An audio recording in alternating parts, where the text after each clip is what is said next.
وقالت اليهود ليست النصارى على شيء وقالت النصارى ليست اليهود على شيء وهم يتلون الكتاب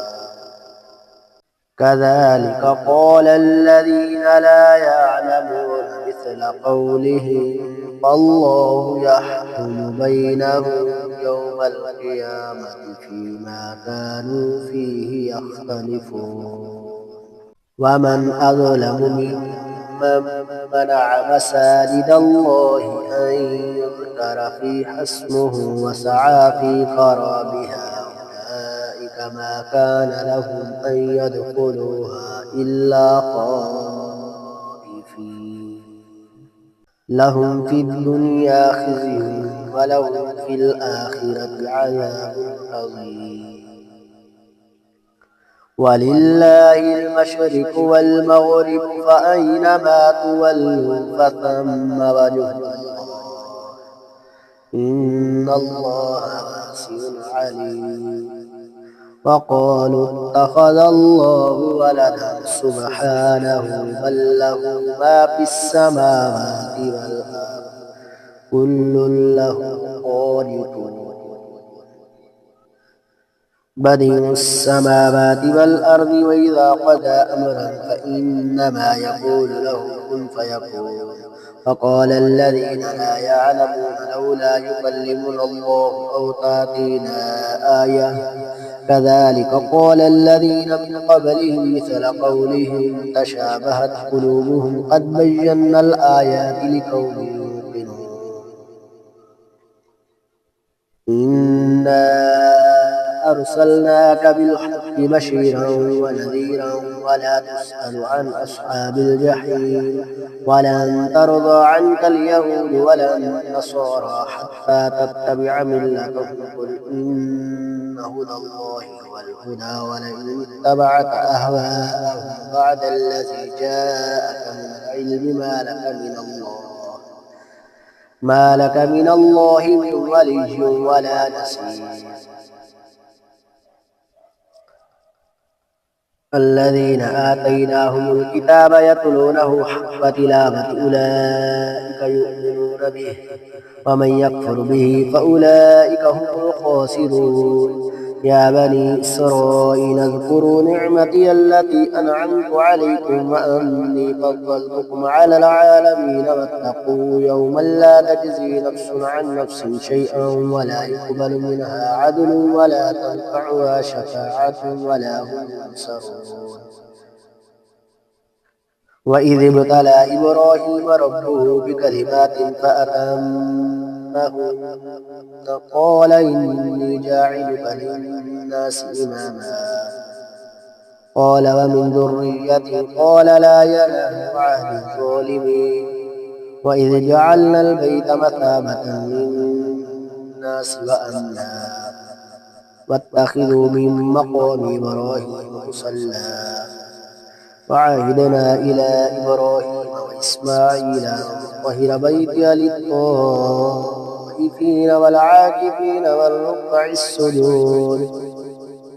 وإذ قال إبراهيم رب اجعل هذا بلدا آمنا وارزق أهله من الثمرات من آمن منهم بالله واليوم الآخر قال ومن كفر فأمتعه قليلا ثم أضطره إلى عذاب النار وبئس المصير وإذ يرفع إبراهيم القواعد من البيت وإسماعيل ربنا تقبل منا إنك أنت السميع العليم ربنا واجعلنا مسلمين لك ومن ذريتنا أمة مسلمة لك وأرنا مناسكنا وتب علينا إنك أنت التواب الرحيم ربنا وابعث فيهم رسولا منهم يتلو عليهم آياتك ويعلمهم الكتاب والحكمة ويزكيهم إنك أنت العزيز الحكيم ومن يرغب عن ملة إبراهيم إلا من سفي نفسه ولقد اصطفيناه في الدنيا وإنه في الآخرة لمن الصالحين إذ قال له ربه أسلم قال أسلمت لرب العالمين ووصى بها إبراهيم بنيه ويعقوب يا بني إن الله اصطفى لكم الدين فلا تموتن إلا وأنتم مسلمون أم كنتم شهداء إذا حضر يعقوب الموت إذ قال لبنيه ما تعبدون من بعدي قالوا نعبد إلهك وإله آبائك إبراهيم وإسماعيل وإسحاق إلها واحدا ونحن له مسلمون تلك أمة قد خلت لها ما كسبت ولكم ما كسبتم ولا تسألون عما كانوا يعملون وقالوا كونوا هودا أو نصارى تهتدوا قل بل ملة إبراهيم حنيفا وما كان من المشركين قولوا آمنا بالله وما أنزل إلينا وما أنزل إلى إبراهيم وإسماعيل وإسحاق ويعقوب والأسباط وما أوتي موسى وعيسى وما أوتي النبيون من ربهم لا نفرق بين أحد منهم ونحن له مسلمون فإن آمنوا بمثل ما آمنتم به فقد اهتدوا وإن تولوا فإنما هم في شقاق فسيكفيكهم الله وهو السميع العليم صبغة الله ومن أحسن من الله صبغة ونحن له عابدون قل أتحاجوننا في الله وهو ربنا وربكم ولنا أعمالنا ولكم أعمالكم ونحن له مخلصون أم تقولون إن إبراهيم وإسماعيل وإسحاق ويعقوب والأسباط كانوا هودا أو نصارى قل أأنتم أعلم أم الله ومن أظلم ممن كتم شهادة عنده من الله وما الله بغافل عما تعملون تلك أمة قد خلت لها ما كسبت ولكم ما كسبتم ولا تسألون عما كانوا يعملون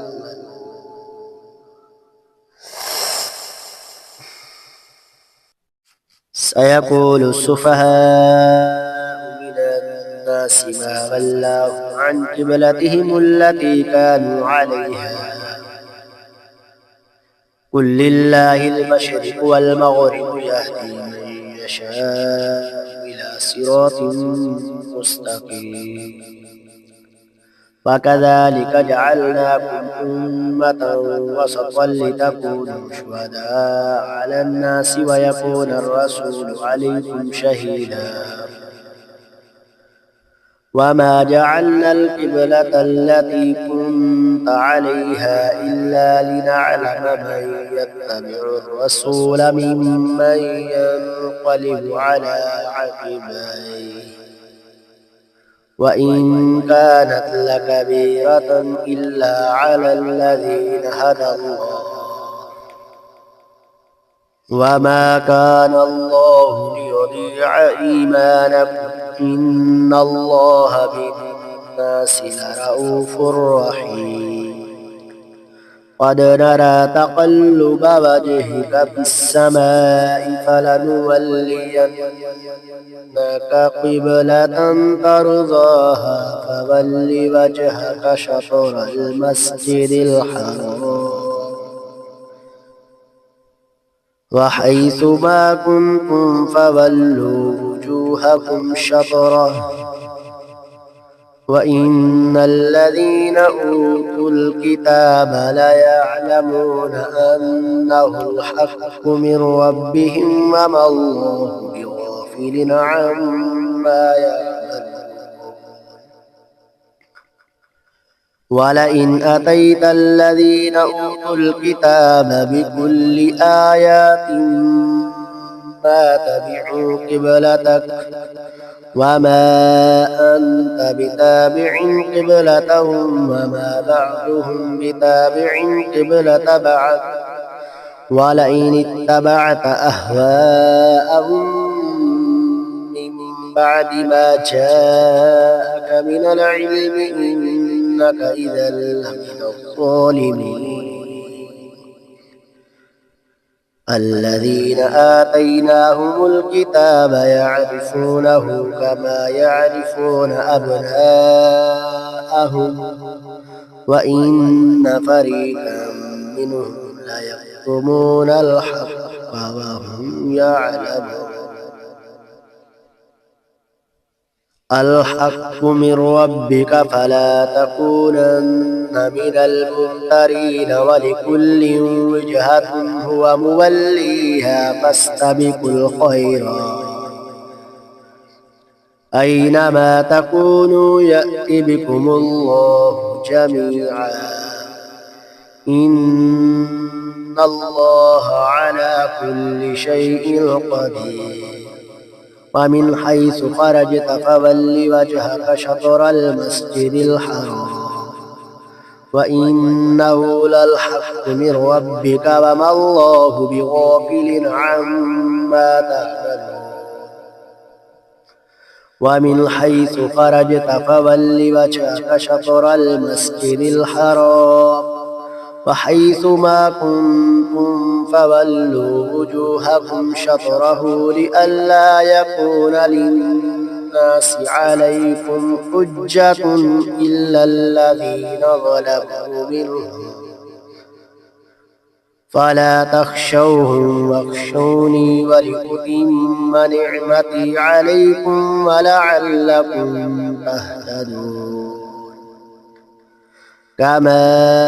أرسلنا فيكم رسولا منكم يتلو عليكم آياتنا ويزكيكم ويعلمكم الكتاب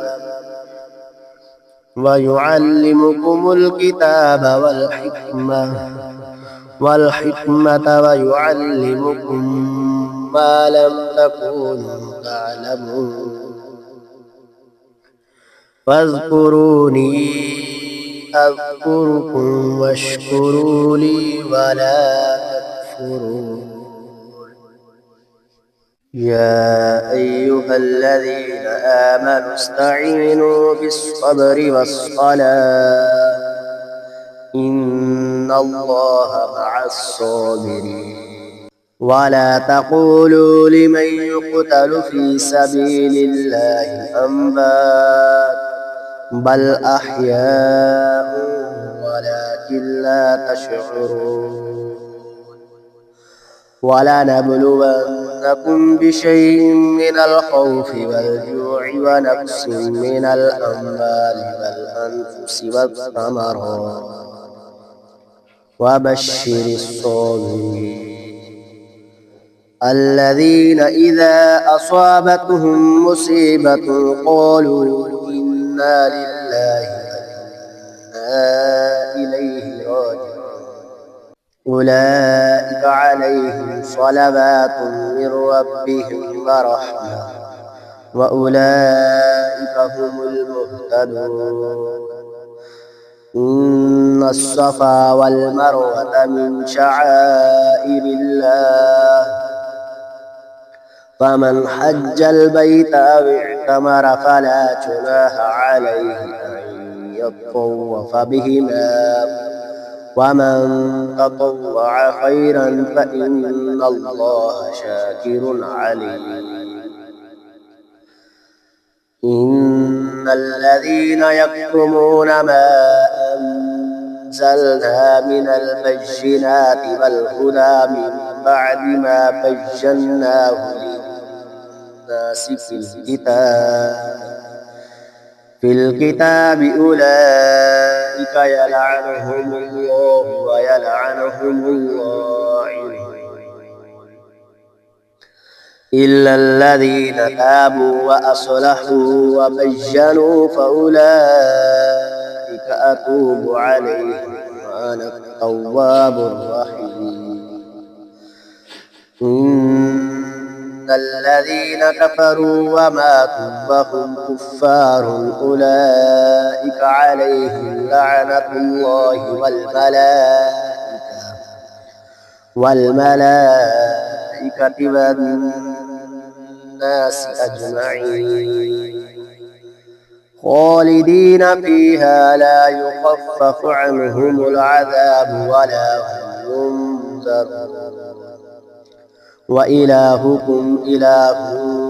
واحد لا إله إلا هو الرحمن الرحيم. إن في خلق السماوات والأرض واختلاف الليل والنهار والفلك التي تجري في البحر بما ينفع الناس وما أنزل الله من السماء من ماء فأحيا به الأرض بعد موتها وبث فيها من كل دابة وتصريف الرياح والسحاب المسخر بين السماء والأرض لآيات لقوم يعقلون. ومن الناس من يتخذ من دون الله أندادا يحبونهم كحب الله والذين آمنوا أشد حبا لله ولو يرى الذين ظلموا إذ يرون العذاب أن القوة لله جميعا وأن الله شديد العذاب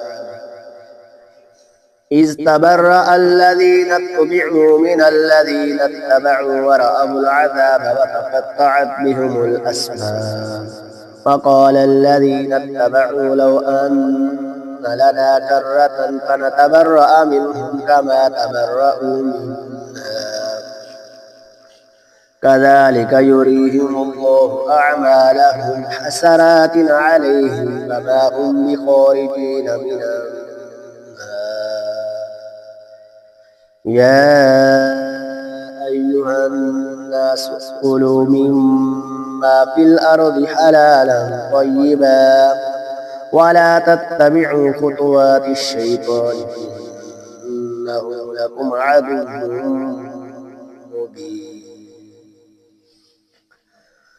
إنما يأمركم بالسوء والفحشاء وأن تقولوا على الله ما لا تعلمون وإذا قيل لهم اتبعوا ما أنزل الله قالوا بل نتبع ما ألفينا عليه آباءنا أولو كان آباؤهم لا يعقلون شيئا ولا يهتدون. ومثل الذين كفروا كمثل الذي ينعق بما لا يسمع إلا دعاء ونداء صم عمي فهم لا يعقلون. يا أيها الذين آمنوا كلوا من طيبات ما رزقناكم واشكروا لله إن كنتم إياه تعبدون. إن إنما حرم عليكم الميتة والدم ولحم الخنزير وما أهل به لغير الله فمن اضطر غير باغ ولا عاد فلا إثم عليه إن الله غفور رحيم. إن الذين يكتمون ما أنزل الله من الكتاب ويشترون به ثمنا قليلا أولئك ما يأكلون في بطونهم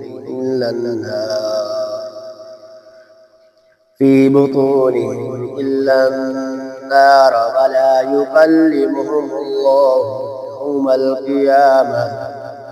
يوم القيامة ولا يزكيهم ولهم عذاب أليم. أولئك الذين اشتروا الضلالة بالهدى والعذاب بالمغفرة فما أصبرهم على النار ذلك بأن الله نزل الكتاب بالحق وإن الذين اختلفوا في الكتاب لفي شقاق بعيد. ليس البر أن تولوا وجوهكم قبل المشرق والمغرب ولكن البر من آمن بالله واليوم الآخر والملائكة والكتاب والنبيين وآتى المال على حبه ذوي القربى واليتامى والمساكين وابن السبيل والسائلين وفي الرقاب وأقام الصلاة وآتى الزكاة والموفون بعهدهم إذا عاهدوا والصابرين في البأساء والضراء وحين البأس أولئك الذين صدقوا وأولئك هم المتقون. يا أيها الذين آمنوا كتب عليكم القصاص في القتلى الحر بالحر والعبد بالعبد والأنثى بالأنثى فمن عفي له من أخيه شيء فاتباع بالمعروف وأداء إليه بإحسان ذلك تخفيف من ربكم ورحمة فمن اعتدى بعد ذلك فله عذاب أليم. ولكم في القصاص حياة يا أولي الألباب لعلكم تتقون. كتب عليكم إذا حضر أحدكم الموت إن ترك خيرا الوصية للوالدين والأقربين بالمعروف حقا على المتقين فمن بدله بعدما سمعه فإنما إثمه على الذين يبدلونه إن الله سميع عليم. فمن خاف من موص جنفا أو إثما فأصلح بينهم فلا إثم عليه إن الله غفور رحيم. يا أيها الذين آمنوا كتب عليكم الصيام كما كتب على الذين من قبلكم لعلكم تتقون أياما معدودات فمن كان منكم مريضا أو على سفر فعدة من أيام أخر وعلى الذين يطيقون فدية طعام مسكين فمن تطوع خير فهو خير له وأن تصوموا خير لكم إن كنتم تعلمون. شهر رمضان الذي أنزل فيه القرآن هدى للناس وبينات من الهدى والفرقان فمن شهد منكم الشهر فليصم ومن كان مريضا أو على سفر فعدة من أيام أخرى يريد الله بكم اليسر ولا يريد بكم العسر ولتكملوا العدة ولتكبروا الله على ما هداكم ولعلكم تشكرون. وإذا سألك عبادي أني فإني قريب أجيب دعوة الداعي إذا دعاني فليستجيبوا لي وليؤمنوا بي لعلهم يرشدون. أحل لكم ليلة الصيام الرفث إلى نسائكم هن لباس لكم وأنتم لباس لهن علم الله أنكم كنتم تختأنون أنفسكم فتاب عليكم وعفى عنكم فالآن باشروهن وابتغوا ما كتب الله لكم وكلوا واشربوا حتى يتبين لكم الخيط الأبيض من الخيط الأسود من الفجر ثم أتموا الصيام إلى الليل ولا تباشروهن وأنتم عاكفون في المساجد تلك حدود الله فلا تقربوها كذلك يبين الله آياته للناس لعلهم يتقون ولا تأكلوا أموالكم بينكم بالباطل وتدلوا بها إلى الحكام لتأكلوا فريقا من أموال الناس بالإثم وأنتم تعلمون ليس البر أن تولوا وجوهكم قبل المشرق والمغرب ولكن البر من آمن بالله واليوم الآخر والملائكة والكتاب والنبيين وآتى المال على حبه ذوي القربى واليتامى والمساكين وابن السبيل والسائلين وفي الرقاب وأقام الصلاة وآتى الزكاة والموفون بعهدهم إذا عاهدوا والصابرين في البأساء والضراء وحين البأس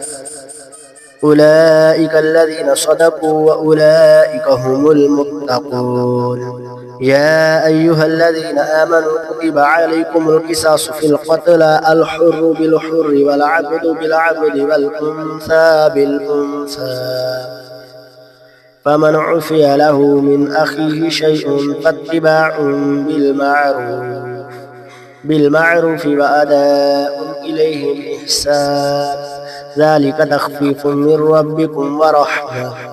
فمن اعتدى بعد ذلك فله عذاب أليم ولكم في القصاص حياة يا أولي الألباب لعلكم تتقون كتب عليكم إذا حضر أحدكم الموت إن ترك خيرا الوصية للوالدين والأقربين بالمعروف حقا على المتقين فمن بدله بعدما سمعه فإنما إثمه على الذين يبدلونه إن الله سميع عليم فمن خاف من موص جنفا أو إثما فأصلح بينهم فلا إثم عليه إن الله غفور رحيم يا أيها الذين آمنوا كتب عليكم الصيام كما كتب على الذين من قبلكم لعلكم تتقون أياما معدودات فمن كان منكم مريضا أو على سفر فعدة من أيام أخر وعلى الذين يطيقون فدية طعام مسكين فمن تطوع خير فهو خير له وأن تصوموا خير لكم إن كنتم تعلمون شهر رمضان الذي أنزل فيه القرآن هدى للناس وبينات من الهدى والفرقان فمن شهد منكم الشهر فليصم ومن كان مريضا أو على سفر فعدة من أيام أخرى يريد الله بكم اليسر ولا يريد بكم العسر ولتكملوا العدة ولتكبروا الله على ما هداكم ولعلكم تشكرون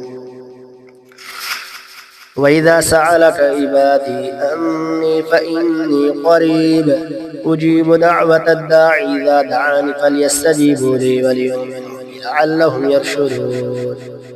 أحل لكم ليلة الصيام الرفث إلى نسائكم هن لباس لكم وأنتم لباس لهن علم الله أنكم كنتم تختأنون أنفسكم فتاب عليكم وعفى عنكم فالآن باشروهن وابتغوا ما كتب الله لكم وكلوا واشربوا حتى يتبين لكم الخيط الأبيض من الخيط الأسود من الفجر ثم أتموا الصيام إلى الليل ولا تباشروهن وأنتم عاكفون في المساجد تلك حدود الله فلا تقربوها كذلك يبين الله آياته للناس لعلهم يتقون ولا تأكلوا أموالكم بينكم بالباطل وتدلوا بها إلى الحكام لتأكلوا فريقا من أموال الناس بالإثم وأنتم تعلمون يسألونك عن الأهلة قل هي مواقيت للناس والحج وليس البر بأن تأتوا البيوت من ظهورها ولكن البر من اتقى وآتوا البيوت من أبوابها واتقوا الله لعلكم تفلحون فقاتلوا في سبيل الله الذين يقاتلونكم ولا تعتدوا إن الله لا يحب المعتدين واقتلوهم حيث ثقفتموهم وأخرجوهم من حيث أخرجوكم والفتنة أشد من القتل ولا تقاتلوهم عند المسجد الحرام حتى يقاتلوكم فيه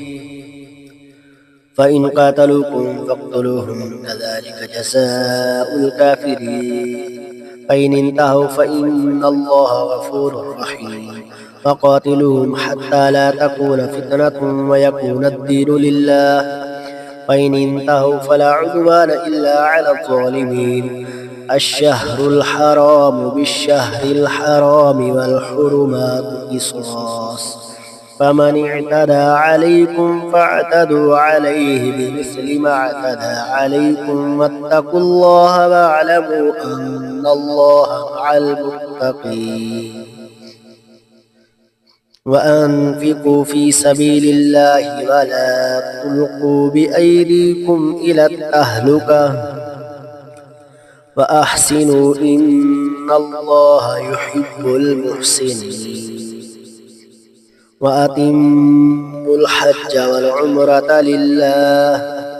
فإن أحصرتم فما استيسر من الهدي ولا تحلقوا رؤوسكم حتى يبلغ الهدي محله فمن كان منكم مريضا أو به أذى من رأسه ففدية من صيام أو صدقة أو نسك فإذا أمنتم فمن تمتع بالعمرة إلى الحج فما استيسر من الهدي فمن لم يجد فصيام 3 أيام في الحج وسبعة إذا رجعتم تلك 10 كاملة ذلك لمن لم يكن أهله حاضر المسجد الحرام واتقوا الله واعلموا أن الله شديد العقاب الحج أشهر معلومات فمن فرض فيهن الحج فلا رفث ولا فسوق ولا جدال في الحج وما تفعلوا من خير يعلمه الله وتزودوا فإن خير الزاد التقوى واتقون يا أولي الألباب ليس عليكم جناح أن تبتغوا فضلا من ربكم فإذا أفضتم من عرفات فاذكروا الله عند المشعر الحرام واذكروه كما هداكم وإن كنتم من قبله لمن الضالين ثم أفيضوا من حيث أفاض الناس واستغفروا الله إن الله غفور رحيم فإذا قضيتم مناسككم فاذكروا الله كذكركم آباءكم أو أشد ذكرا فمن الناس من يقول ربنا آتنا في الدنيا وما له في الآخرة من خلاق